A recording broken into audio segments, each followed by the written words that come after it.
Abramos a palavra de Deus no livro de Atos, capítulo de número 4, leremos do versículo de número 1 ao versículo de número 14. Atos, capítulo 4, do versículo 1 ao versículo de número 14.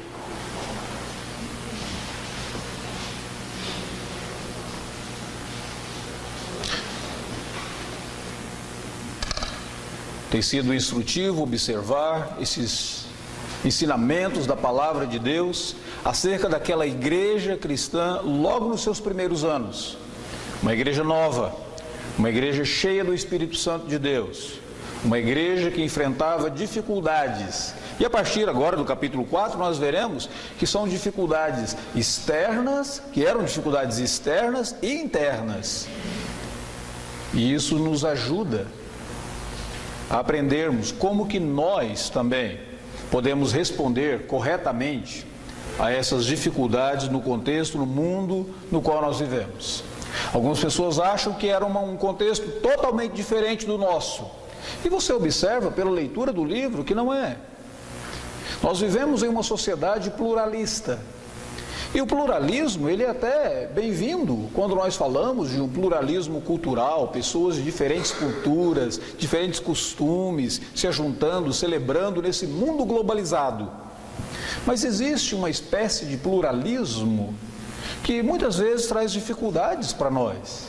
Aquele chamado pluralismo religioso, quando as pessoas estão dizendo, olha, todo caminho leva a Deus, toda religião é boa, toda religião é verdadeira. E esse texto que nós leremos nessa manhã e que meditaremos nesta manhã, insiste no fato de que Jesus é o único caminho para a salvação. E quando eu leio esse texto, a pergunta que vem à minha mente é: o que existe de tão singular acerca de Jesus Cristo? Por que Jesus é o único caminho para a salvação, se ao nosso redor existem tantas religiões, existem tantas pessoas que proclamam a verdade? Como manter a singularidade de Jesus Cristo nesse contexto pluralista religioso que nós vivemos? O que há de tão especial em Jesus Cristo? Leiamos o texto. Atos capítulo 4, de 1 a 14. Falavam eles ainda ao povo, quando sobrevieram os sacerdotes, o capitão do templo e os saduceus. Ressentidos por ensinarem eles, o povo, e anunciarem em Jesus a salvação dentre os mortos. E os prenderam, recolhendo-os ao cárcere, até o dia seguinte, pois já era tarde. Muitos, porém, dos que ouviram a palavra, aceitaram, subindo o número de homens a quase 5.000.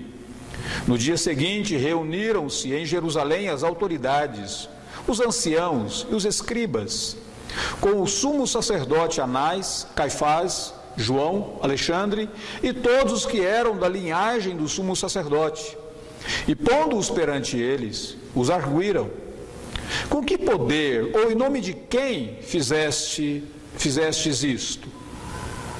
Então Pedro, cheio do Espírito Santo, lhes disse: autoridades do povo e anciãos, visto que hoje somos interrogados a propósito do benefício feito a um homem enfermo, e de modo porque foi curado, tomai conhecimento vós todos e todo o povo de Israel, de que em nome de Jesus Cristo Nazareno, a quem vós crucificastes, a quem Deus ressuscitou dentre os mortos, sim, em seu nome é que este está curado perante vós.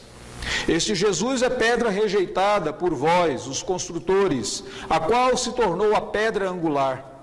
E não há salvação em nenhum outro, porque abaixo do céu não existe nenhum outro nome dado entre os homens pelo qual importa que sejamos salvos. Ao ver a intrepidez de Pedro e João, sabendo que eram homens iletrados e incultos, admiraram-se e reconheceram que haviam eles estado com Jesus.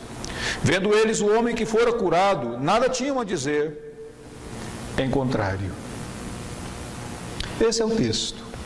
A Bíblia Sagrada, não apenas nesse texto, mas em várias outras porções, ela insiste em ensinar que a salvação, ela só ocorre por meio do Senhor Jesus Cristo. O próprio Jesus havia dito para os seus discípulos: eu sou o caminho, a verdade e a vida, ninguém vem ao Pai a não ser por mim. Como é que nós, cristãos, discípulos de Cristo Jesus, podemos insistir nessa exclusividade do nome de Jesus para a salvação, ou na singularidade do nome de Jesus para a salvação, quando nós vemos tantas religiões ao nosso redor? Algumas pessoas dizem: olha, isso é uma questão de intolerância dos cristãos. Eles deveriam respeitar, de fato, outras religiões. Ou as pessoas perguntam: e qual será o destino daqueles que não creem no nome de Jesus Cristo, mesmo sendo eles religiosos? Algumas pessoas até dizem assim: olha, não basta o fato deles serem sinceros nas suas convicções? Será que a sinceridade com a qual eles creem e abraçam as suas convicções não seria suficiente para dar a eles a salvação? Outros poderiam dizer: e se eles forem obedientes às suas normas religiosas? Se eles seguirem obedientemente os princípios da sua religião, não poderiam ser salvos? Alguns outros poderiam até dizer: mas e se eles praticarem o bem? Se eles tiverem um histórico de bondade, de prática, por que a Bíblia Sagrada insiste em dizer que a salvação é somente por meio de Jesus Cristo? Esse texto que nós acabamos de ler, ele tem muito a nos ensinar nesse sentido. Se você observar o texto, você vai ver o seguinte: essa é a primeira prisão dos apóstolos no livro de Atos. Eles serão aprisionados em outras ocasiões, existirão outras perseguições.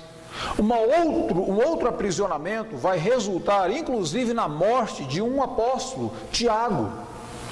Outra perseguição vai resultar na morte do primeiro mártir, que é Estevão. Mas esta aqui, na primeira ocasião em que eles são aprisionados, eles são levados diante do Sinédrio. O Sinédrio era um composto de 72 pessoas, 72 anciãos, 72 autoridades religiosas em Jerusalém. E eles estavam ali agora diante do Sinédrio, mais ou menos como o próprio Senhor Jesus Cristo um dia compareceu diante daquele mesmo Sinédrio para ser julgado pelo Sinédrio. Agora, os apóstolos foram levados ali. É interessante observar que os sacerdotes, o texto diz, o sacerdote, o guarda do templo, o capitão do templo e os saduceus prenderam os apóstolos, prenderam Pedro e João, logo depois que eles curaram aquele homem que era um coxo de nascença, com 40 anos, coxo, pedindo esmola, esmolando lá na entrada do templo. Quando aquele homem foi curado, a multidão afluiu para os apóstolos, eles começaram a pregar acerca de Jesus Cristo e acerca da ressurreição de Jesus, e agora os sacerdotes, os saduceus, o capitão do templo, eles vieram e eles prenderam os apóstolos. Se você observar o texto, você vê que eles ficam uma noite na prisão, e somente no outro dia que eles comparecem diante do Sinédrio. E naquele momento, Pedro tem a oportunidade de fazer a sua defesa. E a defesa de Pedro vai diretamente para a singularidade do nome de Jesus Cristo. Ele diz no versículo de número 12: não há salvação em nenhum outro, porque abaixo do céu não existe nenhum outro nome. Nós temos aqui o chamado negativo duplo: não há salvação em nenhum outro nome. Era como se Pedro estivesse enfatizando isso, como se ele quisesse deixar isso bem claro para as pessoas que estavam ouvindo, que ele estava dizendo: a salvação é só por meio de Jesus Cristo. Para entender esse texto, você vai observar que acontecem dois eventos aqui muito interessantes. O primeiro deles é a própria prisão dos apóstolos. Se você observar, quem prende são as autoridades religiosas. As autoridades religiosas na época, eles eram responsáveis por manter a ordem, para que não existisse nenhum tumulto, para que de repente os judeus não fossem acusados de de sedição, não fossem acusados de revolta e os romanos não viessem e não impusessem um peso maior sobre eles. Então as autoridades religiosas cuidavam para não haver nenhum tumulto. Como, através da pregação de Pedro, 3.000 pessoas já haviam sido convertidas. Como, através dessa segunda pregação de Pedro, da cura do coxo, e a segunda pregação de Pedro, o número sobe para 5.000, você observa que uma multidão, um motim está acontecendo, e essas autoridades religiosas, elas ficam amedrontadas. O texto diz, no versículo de número 2, que eles estão ressentidos. A motivação deles em prender Pedro e João é que eles estão ressentidos. A palavra ressentido no original significa que eles estão zangados, eles estão indignados, eles estão ofendidos. Você vai dizer, ofendido por quê? Talvez ofendidos pelo medo do motim. Mas eu acho engraçado porque aí o texto fala que entre aqueles que prenderam estão os saduceus. Os saduceus eram um grupo religioso que existia na Palestina naquela época. Eram 3, eram os fariseus, os saduceus e os essênios. Mas os saduceus, em especial, eram um grupo religioso que não acreditava na ressurreição. O que Pedro e João estavam pregando? A ressurreição de Jesus. Então, para os saduceus, aqueles 2 apóstolos, eles não eram apenas pessoas perigosas por causar um motim, mas eles eram inclusive hereges. E eles prendem agora Pedro e João, e o texto diz que já não havia mais tempo, de muita coisa, e eles os colocam no cárcere. Quando o texto aqui diz, no versículo de número 3, já era tarde, não é porque era tarde no dia, mas era tarde para convocar o sinédrio. Eram 72 pessoas que deveriam ser convocadas. Era tarde para convocar o sinédrio. A medida tomada então foi, vai para a prisão. A medida posterior foi o julgamento. O sinédrio, na manhã do outro dia, versículo de número 5, no dia seguinte, todos comparecem agora diante do sinédrio, e o sinédrio não tem nenhuma acusação contra eles, mas o sinédrio tem uma arguição. Versículo de número 7 diz que eles são arguidos, eles são questionados agora.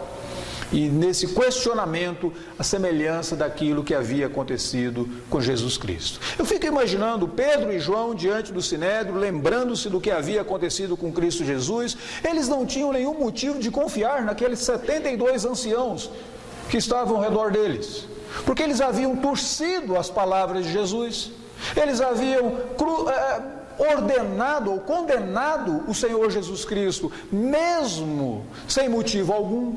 Então agora esses 2 estão diante do sinédrio, talvez até amedrontados, sem nenhuma confiança no julgamento do sinédrio, mas nesse exato momento Pedro se levanta e ele faz a sua defesa. Essa é a segunda coisa no texto que nós devemos observar.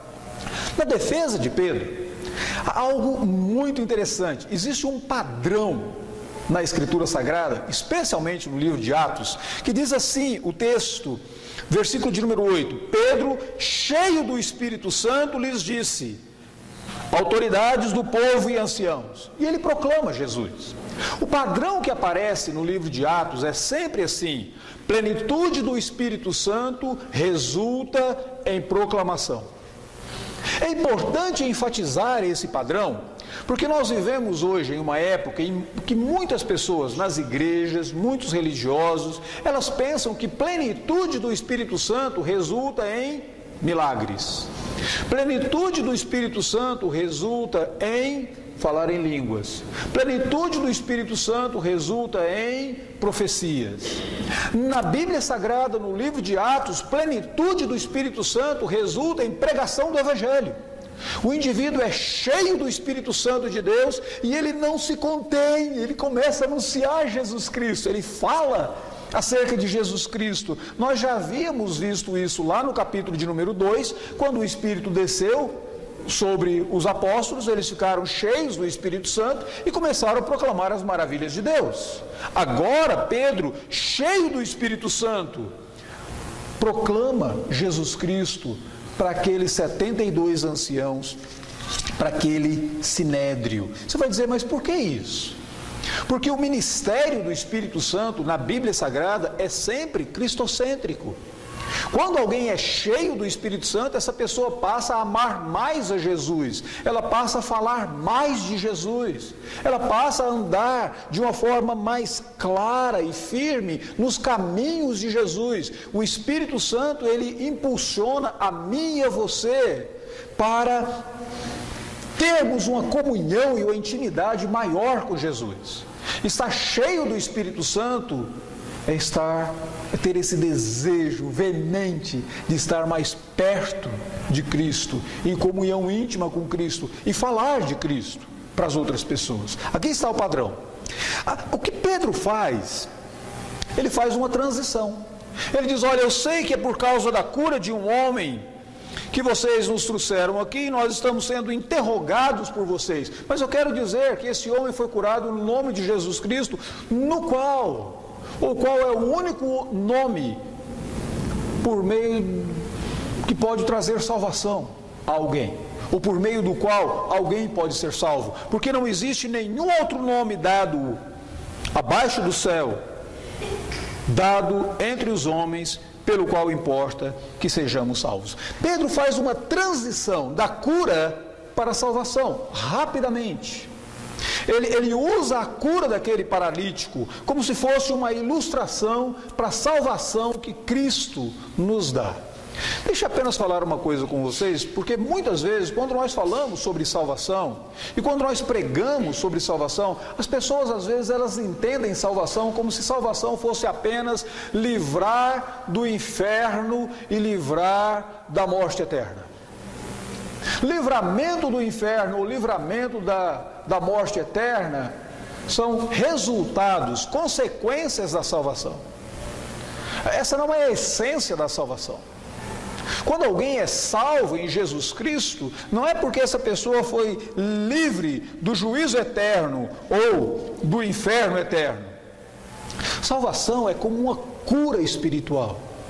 Salvação é aquilo que Deus nos dá, restaurando em nós aquilo que foi perdido com o pecado em nós.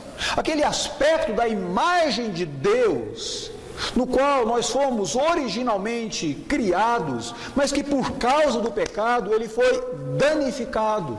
Aquela justiça original, aquela santidade original, aquele conhecimento original de Deus, ele é restaurado em nós.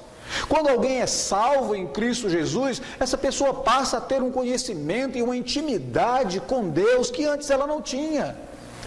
A justiça de Cristo é imputada a ela, que antes ela não tinha. Salvação não é apenas para eu desfrutar no futuro, me livrando do juízo final ou do inferno, mas salvação é para eu desfrutar a partir de agora, para eu ter comunhão com Deus a partir de agora, para a justiça de Cristo ser imputada sobre a minha vida a partir desse exato momento, e eu e você sermos ou nos tornarmos justos, sermos chamados justos. Salvação é aquilo que faz com que eu e você tenhamos uma condição nova, mudada. A Bíblia diz que quem não está em Cristo é filho da ira, mas se alguém está em Cristo Jesus, ele é adotado como filho de Deus. É para ser desfrutado a partir de agora, e a partir de agora, eu e você passamos a viver como filhos, filhas de Deus, tendo acesso pleno ao Pai, e podemos nos chegar a Ele e orar e dizer: Pai nosso que estás nos céus, santificado seja o teu nome. Ó Deus, tu conheces a minha vida e o meu coração, sou teu filho, sou tua filha. Isso é salvação na Escritura Sagrada. Salvação na Escritura Sagrada implica na retirada da maldição que o pecado trouxe para a nossa vida e a imputação das bênçãos de Deus para nós. É por isso que Jesus disse que quando Ele vier, Ele vai virar para os seus discípulos e Ele vai dizer: vinde benditos, não são mais malditos, vinde benditos para o descanso que eu tenho preparado para vocês. É por isso que a Escritura Sagrada diz que se alguém está em Cristo, até na hora da morte, a morte é um descanso para aquele que morre em Cristo Jesus. Salvação não é apenas o aspecto futuro, é para que eu e você possamos desfrutar dela aqui e agora. E Pedro, quando ele fala sobre salvação, ele diz que a salvação só é possível mediante Jesus Cristo, na sua proclamação. E quando Pedro disse aquilo, a terceira coisa que o texto mostra é a evidência. O sinédrio olha ao redor e nota duas coisas. Primeiro, esses homens são pescadores iletrados e incultos. Como que eles podem falar desse jeito? Jesus havia dito que seus discípulos receberiam o Espírito Santo, e no momento em que eles necessitassem de dar o testemunho, o próprio Espírito colocaria nos seus lábios as palavras para eles falarem. E agora nós temos o cumprimento disso. Homens iletrados e incultos, falando com toda a intrepidez, com toda a ousadia, que Jesus Cristo é o único caminho para a salvação. E o sinédrio vê aquilo e observa aquilo. A segunda coisa que o sinédrio olha e vê é que existe um homem de cerca de 40 anos que antes era paralítico e antes era coxo, está curado ali diante deles. Eles dizem: o que nós podemos fazer? É notório, alguma coisa aconteceu. Vendo eles o homem que fora curado, versículo de número 14, nada tinham a dizer ao contrário. É evidente ali. Mas ainda assim, eu e você olhamos aqui e pensamos: que curioso que Pedro e João insistiram na exclusividade de Cristo Jesus para a salvação. Sabe por quê? Já que a vida deles corria risco de morte, eles poderiam fazer duas outras coisas. Primeiro, eles poderiam dizer: olha, vamos defender uma inclusividade. Vamos dizer o seguinte: a pessoa pode ser salva no nome de Jesus, mas pode ser salvo também através do sistema religioso judaico. As cerimônias, as oblações, os sacrifícios. Não, peraí, nós não estamos aqui defendendo só um caminho de salvação, não. Deixe-nos ir embora, vamos fazer aqui, todo caminho leva a Deus. O que importa é a sinceridade do adorador, né? Todas as religiões são válidas. Eles poderiam ter feito aquilo e defender aquilo que nós chamamos de inclusividade. Todo mundo incluso, toda religião é boa. Mas eles não fizeram isso. Eles não fizeram isso. Eles disseram: e não há salvação em nenhum outro, porque abaixo do céu não existe nenhum outro nome dado entre os homens pelo qual importa que sejamos salvos. Só Jesus salva. Foi a exclusividade. Sabe qual era a outra coisa que eles poderiam ter feito também? Eles poderiam ter feito um sincretismo. Eles poderiam ter dito: vamos propor o seguinte: nós temos aqui os ensinamentos de Cristo, aí nós pegamos os ensinamentos judaicos, nós misturamos, a gente faz uma parceria com o sinédrio aqui. Então é o seguinte: vocês ensinam uma parte, nós ensinamos a outra, e no finalzinho todos estão contentes e vocês não têm que fazer nenhum mal contra nós. Mas eles não fizeram isso. Cheios do Espírito Santo e com toda a intrepidez, Pedro insiste na exclusividade. Ele diz: nenhum outro, só Jesus salva. E aí vem aquela pergunta original que eu fiz: o que existe de tão singular em Jesus Cristo que faz com que somente Ele seja o caminho para a salvação? O que existe de tão exclusivo no nome de Jesus para que Pedro pudesse dizer: não existe salvação em nenhum outro? Existem algumas coisas aqui que Pedro coloca para nós.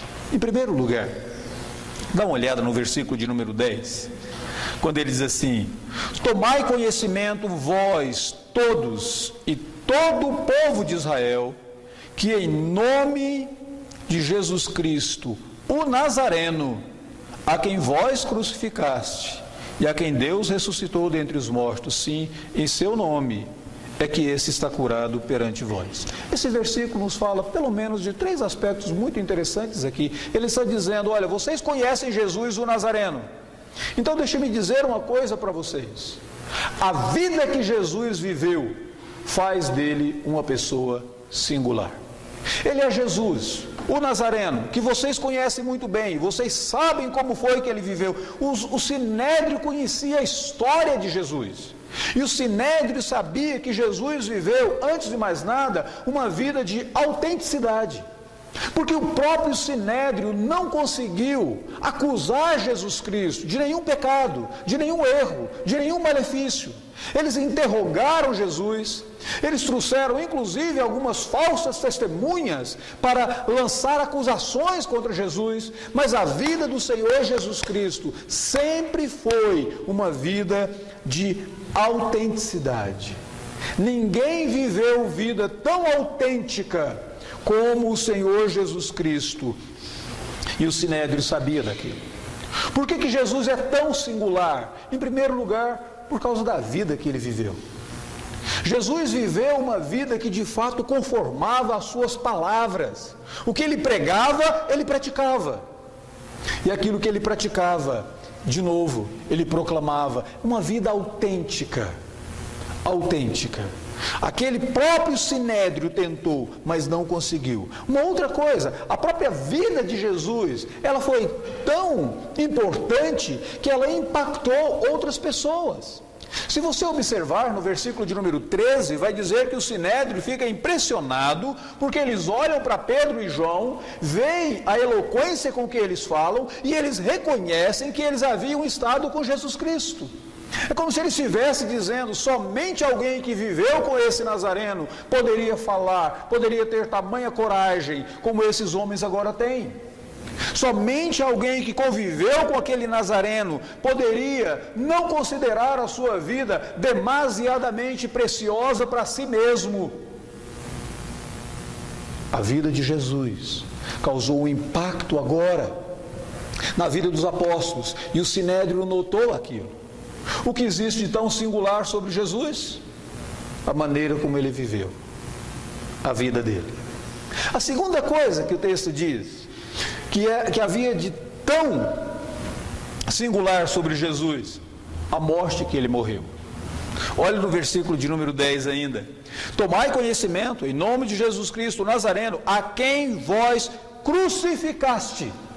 Eu acho interessante isso que Pedro faz, porque não é apenas a coragem de Pedro de virar para esses 72 anciãos, que é a autoridade religiosa máxima entre os judeus, e falar, vocês o crucificaram, mas ele está simplesmente acusando o Sinédrio de uma incoerência muito grande, porque a crucificação não era a morte dos judeus. A morte dos judeus seria morte por apedrejamento, desde o Antigo Testamento. Se alguém era considerado um blasfemo, se alguém era considerado uma pessoa que quebrou a lei, ele era apedrejado. Vocês devem se lembrar na Bíblia Sagrada, na sua leitura bíblica, do caso de Acã. Vocês devem se lembrar mais tarde, no próprio livro de Atos, do caso de Estevão. A morte judaica era a morte por apedrejamento. A morte pela crucificação era a morte romana. Então agora Pedro está dizendo para esse Sinédrio, olha, a atitude de vocês foi tão incoerente, mas tão incoerente, que vocês não apenas fizeram alguma coisa injusta, como vocês também lançaram mão de um sistema de morte, que foi um sistema de morte que não era prescrito pela lei para nosso povo cumprir. Jesus Cristo, ele foi crucificado. A quem vós crucificaste. A morte que Cristo morreu foi a morte de um criminoso. A morte que Cristo morreu foi a morte de uma pessoa que deveria ser considerado como um terrorista, porque os romanos, eles reservavam a morte na cruz para os criminosos mais horrendos da época. E eles queriam fazer daquela morte da cruz um espetáculo, a fim de que qualquer pessoa que passasse ali por perto ficasse com tanto medo da justiça romana, que essa pessoa não cometesse crimes na sua vida. Eles deixavam esses indivíduos agora na cruz durante todo o dia, e em determinado momento eles vinham, eles quebravam os ossos da perna para que todo o peso do corpo descesse, para que essa pessoa morresse de asfixia, e o rosto inchava, e o seu corpo inchava, e animais, alguns eram deixados para que as aves dos céus viessem e comessem a carniça que ficava ali sobre a cruz. Essa era a morte horrível. Jesus morreu essa morte horrenda, tanto que a Bíblia Sagrada diz, maldito aquele que morrer em um madeiro. E agora Pedro está dizendo: vocês crucificaram Jesus. Jesus morreu a morte de um maldito. O irônico é que nenhuma maldição foi encontrada nele, que nenhum pecado foi encontrado nele. Aqui está uma coisa muito irônica do relato de Jesus Cristo, da morte de Jesus Cristo. A Bíblia Sagrada, quando ela fala sobre Jesus, diz que ele não tinha um lugar para reclinar a cabeça. Aquele jumentinho que ele entrou em Jerusalém, ele tomou emprestado, e ele teve que mandar lá e tomar emprestado. O cenáculo foi emprestado. A Escritura Sagrada diz, porém, que ele carregou o seu próprio madeiro.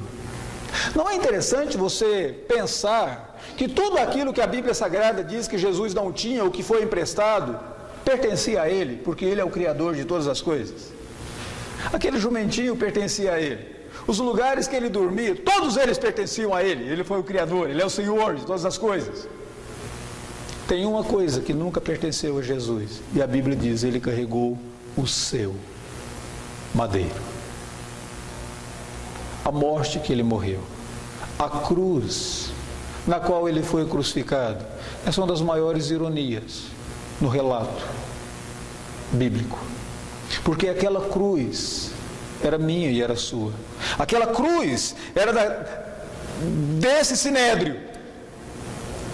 Mas agora o Senhor Jesus Cristo morre a morte de um maldito, de um criminoso, e nenhum crime havia contra ele. O crime dele, e o crime era colocado sobre o indivíduo que era crucificado. E sabe o que eles colocaram sobre Jesus na cruz? Jesus Cristo, o Rei dos Judeus. Que crime é esse? Foi solto um Barrabás, mas o santo foi crucificado. Por que ele é tão singular? Porque ninguém morreu a morte de um inocente. Ninguém morreu em favor de outra pessoa. Eu gosto muito de uma frase de um antigo pregador no Brasil, Padre Antônio Vieira, que pregou quando o Brasil ainda era império. Em uma determinada ocasião, ele tem um sermão sobre a crucificação de Jesus, e ele diz assim: a literatura fala de muitos que morreram porque amaram, mas a história só fala de um que amou para morrer, e esse é Jesus. Tendo amado os seus, ele os amou até a morte, e morte de cruz. A morte que ele morreu faz dele singular. Ninguém morreu essa morte de Jesus. Uma outra coisa que é importante observar, ainda no versículo de número 10, a vitória que ele obteve. O texto diz assim que Deus o ressuscitou dentre os mortos. E é importante você notar a ressurreição de Jesus. Está dizendo: não, mas a ressurreição de Jesus não é singular. A Bíblia fala de muitas pessoas que foram ressuscitadas. Lá no Antigo Testamento, o profeta Eliseu ressuscitou um jovem. Lá no Antigo Testamento, fala inclusive de um homem que, quando ele foi sepultado no sepulcro onde Eliseu havia sido sepultado, e quando o corpo dele tocou os ossos de Eliseu, deve ter sido um quadro irônico, porque as pessoas que estavam sepultando aquele indivíduo devem ter levado um susto tão grande. Quando ele tocou os ossos de Eliseu, ele ressuscitou e ele saiu andando. E eu fico imaginando, ele saiu andando, mas os outros devem ter saído tudo correndo, né? Porque deve ter sido um caso de apavoramento naquele exato momento. O Antigo Testamento fala da ressurreição de algumas pessoas. O Novo Testamento fala da ressurreição da filha de Jairo, fala da ressurreição de Lázaro. Só que há algumas coisas completamente diferentes da ressurreição de Jesus. Porque todas aquelas pessoas que foram ressuscitadas, elas foram ressuscitadas e mais tarde elas morreram novamente. Nós não temos aquelas pessoas entre nós. Elas não continuaram vivas. Por um tempo elas foram ressuscitadas e por um tempo elas estiveram vivas, depois voltaram a morrer. Mas a ressurreição de Jesus não foi uma ressurreição para morrer depois, mas foi uma ressurreição que foi um triunfo sobre a morte. Onde a Escritura Sagrada diz: estragada foi a morte pela vitória. Onde está, ó morte, o teu aguilhão? E da próxima vez que Jesus aparece para os seus discípulos, lá no livro do Apocalipse, ele aparece dizendo: eu tenho a chave da morte. A morte não o pôde deter. A ressurreição de Jesus é singular. A história não fala de nenhuma outra pessoa que ressuscitou para ser assunto à presença de Deus. O que existe de tão singular em Jesus? A vida que ele viveu, a morte que ele morreu, a vitória que ele obteve sobre a morte e, em último lugar, a autoridade que ele tem e que até o nome dele tem. Veja o que Pedro diz: tomai conhecimento vós todos e todo o povo de Israel, de que em nome de Jesus o Nazareno, esse homem foi curado. Esse Jesus é pedra rejeitada por vós, os construtores, a qual se tornou a pedra angular. E não há salvação em nenhum outro nome, porque abaixo do céu não existe nenhum outro nome dado entre os homens, pelo qual importa que sejamos salvos. O texto diz que o nome de Jesus e o próprio Jesus Cristo, ele tem autoridade e ele tem poder. Foi por causa da autoridade, do poder de Jesus, que aquele homem paralítico, aquele coxo foi curado, e é por causa da autoridade, do poder de Jesus Cristo, que as pessoas podem ser salvas pelo nome de Jesus, porque abaixo do céu nenhum outro nome foi dado pelo qual importa que sejamos salvos. Qual é a diferença entre autoridade e poder? Deixa eu fazer a seguinte comparação para vocês. Imagine vocês que um caminhão perca o freio ladeira abaixo, e esse caminhão está carregado. Ele tem poder para fazer um estrago, tirar vidas, bater em outros carros, se bater no muro, destruir, se bater em uma casa, em um prédio, destruir, causar danos. Ele tem o potencial, o poder, sem o freio, ladeira abaixo, para causar um grande desastre. Imagine vocês que um guarda de rua da CET esteja ali no início da ladeira. O guarda, ele tem autoridade. Ele pode multar, ele pode fazer você parar quando ele quiser, com um assovio. Ele pode trazer algumas penalidades para você, se você não atender a autoridade do guarda. Imagine o guarda agora na frente desse caminhão, certo? Levantando e dizendo: pare em nome da autoridade que eu tenho. O caminhão tem poder, o guarda tem autoridade. Nessa comparação, não vai funcionar. A autoridade do guarda não conseguirá deter o poder daquele caminhão. Mas a Bíblia Sagrada diz que Jesus tem as duas coisas. Jesus tem o poder e ele tem a autoridade. Autoridade sobre todas as coisas. Jesus diz que toda autoridade lhe foi dada sobre os céus, sobre a terra, sobre todas as coisas. Mas ele também tem o poder.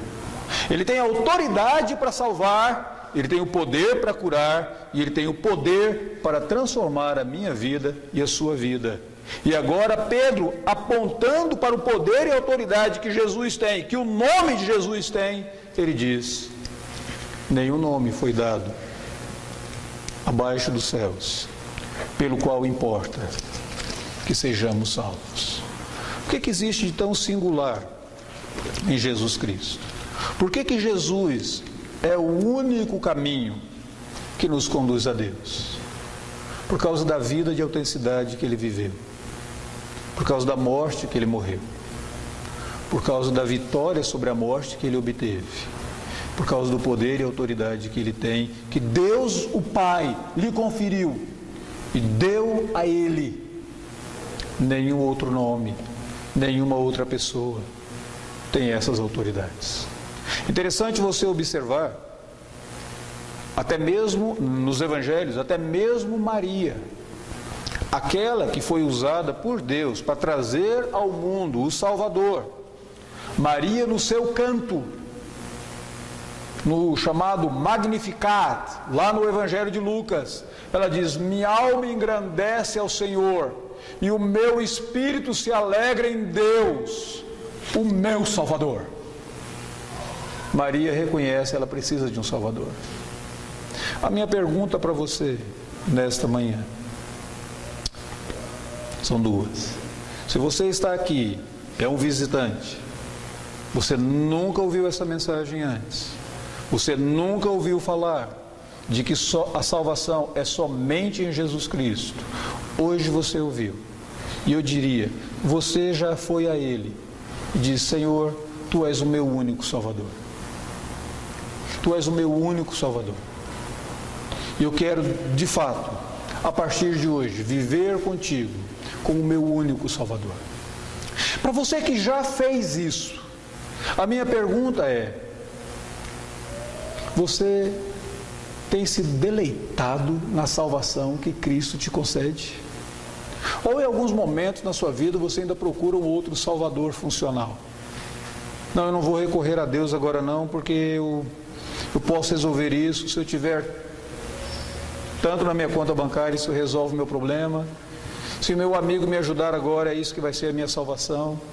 Quantas vezes eu e você, ao invés de corrermos diretamente para o nosso Salvador, nós estamos criando salvadores funcionais para nós, correndo para outras fontes de salvação, esperando o alívio, esperando o refúgio, quando nessas fontes nós não encontraremos o verdadeiro alívio, quando nós não encontraremos o verdadeiro refúgio. Nunca me esqueço de uma conversa com um jovem, falando acerca do uso que ele fazia, do consumo de drogas. Eu perguntei a ele: por que você faz isso? Ele disse: porque eu quero alívio, eu quero refúgio. Eu disse: que coisa interessante que você me responde. Alívio e refúgio são duas palavras bíblicas. E você diz para mim que todas as vezes que você vai para a droga, você procura encontrar essas duas coisas que a Bíblia diz que só Deus pode dar. Não estaria você fazendo das drogas o seu próprio Deus funcional, o seu Salvador funcional? Quantas vezes eu e você corremos para alguma forma de pecado, para alguma prática pecaminosa, como se aquilo é que fosse trazer o alívio para nós, o refúgio para nós, e não o Salvador Jesus Cristo. Quantas vezes nós corremos para alguma simpatia, quantas vezes nós corremos para uma amizade, como se ali estivesse a nossa salvação, quando o nosso Salvador, de braços abertos, nos aguarda, dizendo: vinde a mim todos que estáis cansados e sobrecarregados, eu vos aliviarei. Não há salvação em nenhum outro, somente no nome de Jesus.